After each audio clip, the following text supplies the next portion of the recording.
सच है विपत्ति जब आती है, कायर को ही दहलाती है। सूरमा नहीं विचलित होते, एक पल भी नहीं धीरज खोते। अरे विघ्नों को गले लगाते हैं, कठिनाइयों को गले लगाते हैं और कांटों में राह बनाते हैं। जय हिंद साथियों, बहुत बहुत स्वागत है आप सभी का आपके अपने परिवार एग्जाम इंडिया वार में। फ्रेंड्स, हम पढ़ रहे हैं हिस्ट्री और हिस्ट्री में हम पढ़ रहे हैं नवपाषाण काल। हमने पढ़ा प्राइमेट्स यानी किस प्रकार जो बंदर थे उनसे इंसान का उद्गम हुआ, फिर वो क्या हुए, अपने पैरों के बल खड़े होकर चलने लगे। फिर वहीं से आता है आपका पूरा पाषाण काल। पूरा पाषाण काल, इस काल में क्या करते थे मानव? शिकार करते थे। शिकार करते थे, बड़े बड़े पत्थर उठाकर फेंकते थे जानवरों पर। फिर उनमें दिमाग आया है अगर हम पत्थरों का साइज थोड़ा छोटा कर लें तो मारने में आसानी होगी। फिर उन्होंने सोचा यार इन जानवरों को पालतू भी बना लेते हैं, और वो काल आ जाता है आपका क्या? मध्य पाषाण काल। मध्य पाषाण काल। फिर उनके दिमाग में आता है कि यार क्या हम घूमते ही रहते हैं चारों तरफ, अब क्या करें, कृषि का कार्य भी स्टार्ट कर लें, कुछ खेती बाड़ी करते हैं जिससे क्या होगा, स्थायी बंदोबस्त या स्थायी जीवन प्रारंभ होगा। और यहीं से आपका स्टार्ट होता है नवपाषाण काल। तो चलिए आज पढ़ेंगे साथी किसके बारे में? नवपाषाण काल। तो हेडिंग डाल लीजिए आप सभी, नवपाषाण काल, और कंटेंट से भरी जबरदस्त क्लास। तो चलते हैं। नवपाषाण काल को किस नाम से जाना जाता है? तो नियोलिथिक युग। पूछेगा कि नियोलिथिक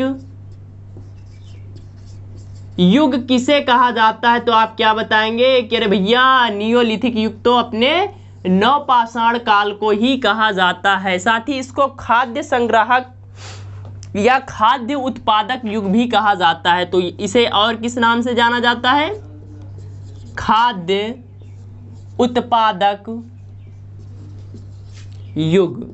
अब आप पूछेंगे कि भैया खाद्य उत्पादक काहे कहा जाता है? तो मैंने आपको बताया ना कि मनुष्य अब क्या करने लगा था, एक जगह पर खेती बाड़ी स्टार्ट कर दी थी, यानी इसी काल से आपका कृषि कार्य प्रारंभ हो जाता है, यानी आपकी खेती बाड़ी स्टार्ट हो जाती है। तो चलिए लिखते हैं इसके बारे में महत्वपूर्ण जानकारी। तो सबसे पहले साथी इसके समय की बात करें, टाइम पीरियड की बात कर लेते हैं। तो 4000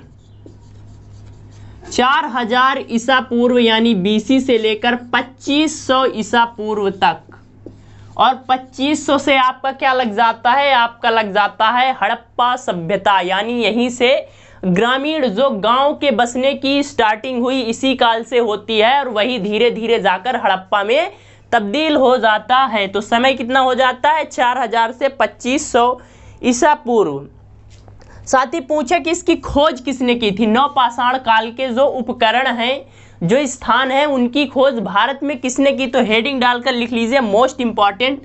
1842 में प्राइम रोज नाम के एक होते हैं पुरातत्ववेत्ता, डॉक्टर प्राइम रोज ने कर्नाटक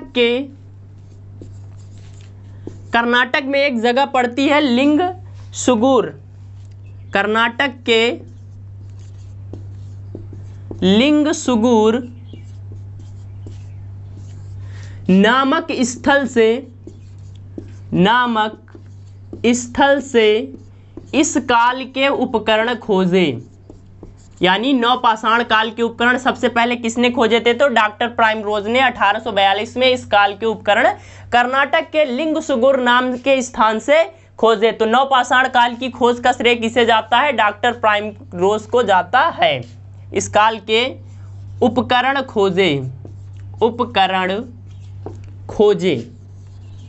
खोजे। अब साथी जो मनुष्य था या मानव था वो क्या करने लगा था? कृषि। और कृषि में सबसे इंपॉर्टेंट क्या हो गई आपकी?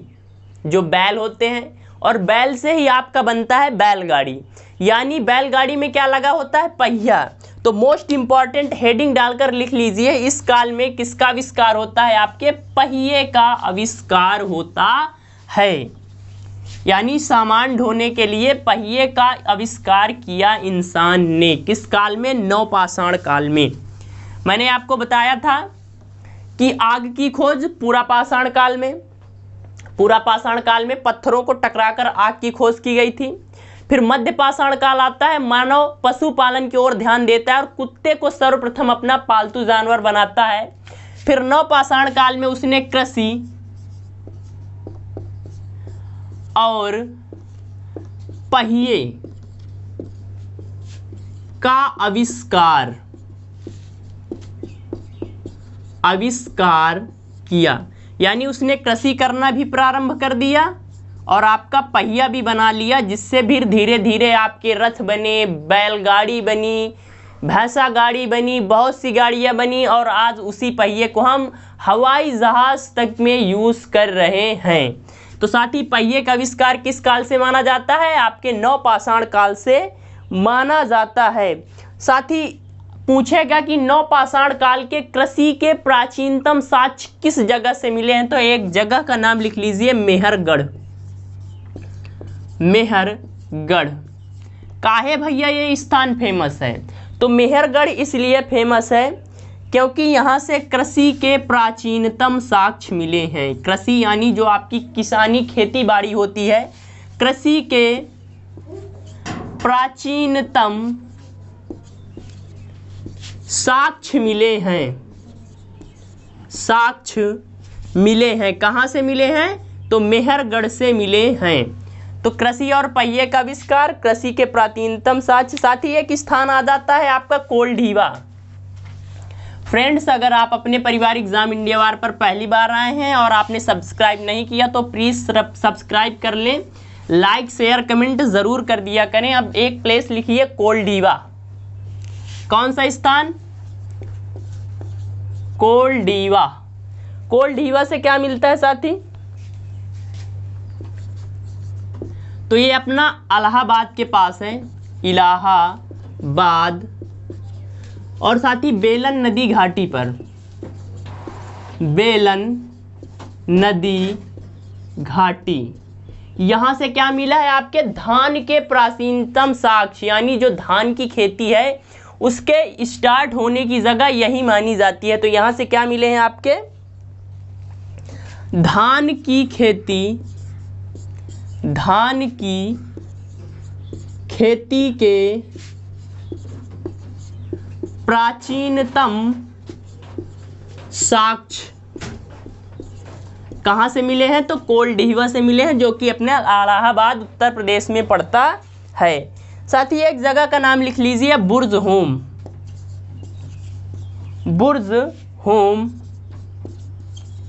कश्मीर। क्या चीज़? कश्मीर। अब पूछेंगे कि ये प्लेस क्यों लिखा है आपने? तो साथ ही आप सभी को पता होगा कि इंसान जब मर जाता है तो उसको दफनाया जाता है, पर यहाँ पर मानव के साथ साथ मानव के साथ उसके पालतू कुत्ते को भी दफनाया जाता था, के साथ उसके पालतू कुत्ते को दफनाया जाता था। तो साथ ही पूछेगा कि निम्न में से किस स्थान से मानव के साथ पालतू कुत्ते को दफनाने के साक्ष्य मिलेंगे? तो आप क्या बोलेंगे कि बुर्ज होम, कश्मीर से। पूछेगा कि धान की खेती के प्राचीनतम साक्ष्य नव पाषाण काल में कहाँ से मिले हैं? तो आप क्या बताएंगे? कोलढीवा, जो कि अपने इलाहाबाद में है। अब साथ ही एक स्थान आ जाता है, गुप्त कराल। क्या आ जाता है? गुप्त कराल। तो आप सभी को पता होगा कि पहले जो मसाला बांटा जाता था, मसाला, तो सिलबट्टा आप आज के टाइम में मिक्सी चल रहा है, तो मिक्सी की जो सिलबट्टा था उसका यूज़ किया जाता था। तो लिख लीजिए गुप्त कराल। कौन सा प्लेस? गुप्त कराल। तो यहाँ से क्या मिला? सिलबट्टा और हड्डी से बनी सुई, हड्डी की सुई, समझ लीजिए आप, और हड्डी की बनी सुई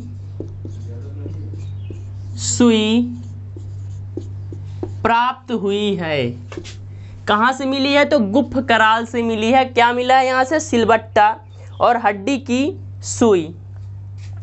साथ ही एक जगह पड़ती है संगनकल्लू, संगनकल्लू।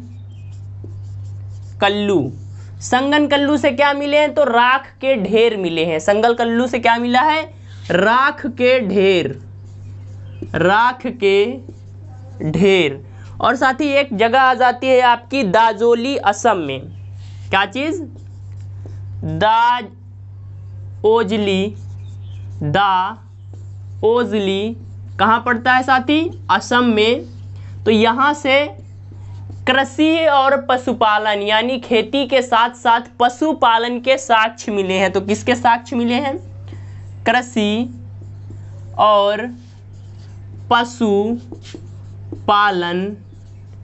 के साक्ष्य कहाँ से मिले हैं आपके? दाओजली, असम से। तो गुफ कराल से सिलबट्टा और हड्डी की बनी सुई।